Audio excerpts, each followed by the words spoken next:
5.5-year-old Kaushik came to us with left hemiparesis due to cerebral palsy. He had flexion deformities in the wrist, fingers, elbows and with pronator tightness. There was also a fair degree resistance at the shoulders as well as at stretching the wrist and the fingers. There was tightness at the thighs, TA tightness. There is dragging of the left foot while walking. Within 2 months, he gained a fair degree of sitting balance even on the tilt board. He gained good control over his thighs and therefore he could kneel for quite some time steadily. His fingers could now extend easily without any spasticity, and he could by 6 months get up spontaneously from the sitting position. He put his body on the semi-reclining position on his outstretched arms.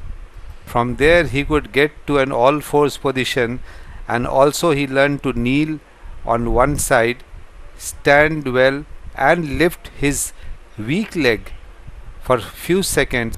He could open his fingers against resistance now at this stage. By the 8th month, he could sit well, move his arm in any direction to pick up objects and hand over to her mother.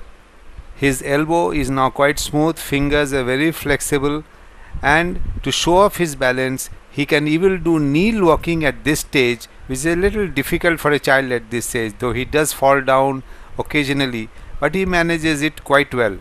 As far as his normal walking ability is concerned, he has now progressed to the stage that he is being taught to walk across this ladder to teach him hurdle walking so that he can balance himself and walk on uneven ground which has been dug up as badly as this staircase.